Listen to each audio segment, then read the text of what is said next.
Une fois qu'on a coupé l'herbe, on la recouvre de vase. Mais on ne peut pas planter si c'est trop sec. Ça doit rester humide en permanence, car les tomates doivent toujours pousser dans un sol gorgé d'eau. C'est simple, au début on recouvre les herbes de vase. Elles se mélangent à la boue puis elles repoussent. On remet ensuite une couche de vase et ainsi de suite. Normalement, au bout de 2 ans, la bande de terre est prête à être cultivée.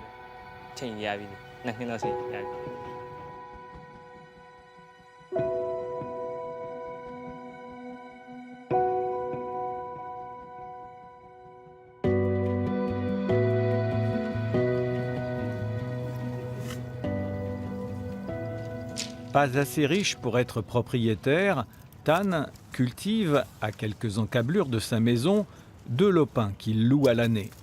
C'est sa seule source de revenus, d'où les soins attentifs qu'il porte aux légumes.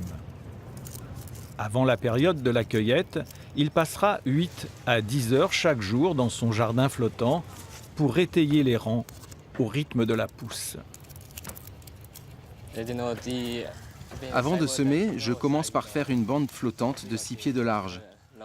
Comme je vous le disais, je rajoute de la vase au-dessus et puis je plante les tomates. Après, il va falloir attendre. Et puis, au bout d'une dizaine de jours, je suis obligé d'ajouter de l'engrais.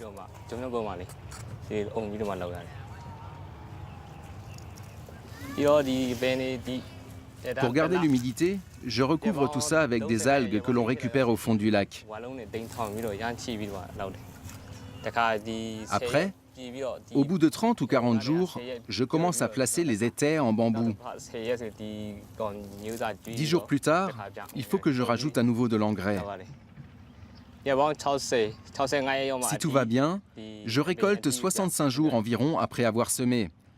Et là, je peux enfin vendre ma récolte aux grossistes.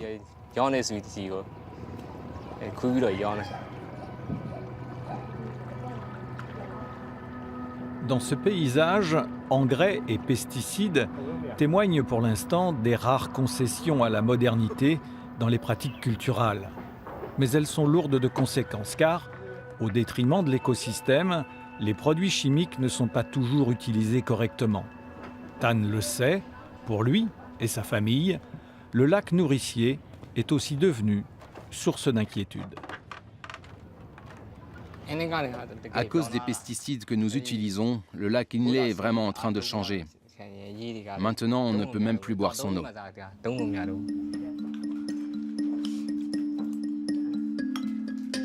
Lessive et toilettes se font toujours dans le lac, mais pour la cuisine, il lui faut maintenant aller chercher l'eau au point de collecte d'une source avoisinante, ou bien alors l'acheter en bouteille.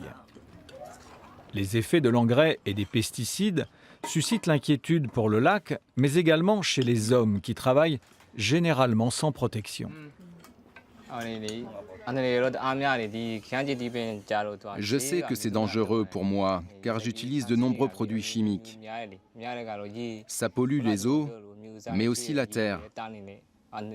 Moi, je pense que notre espérance de vie va chuter si on continue à cultiver comme ça. À ce rythme, on risque de ne pas dépasser 30 ou 40 ans. C'est dangereux, mais d'un autre côté, ça fait rentrer de l'argent.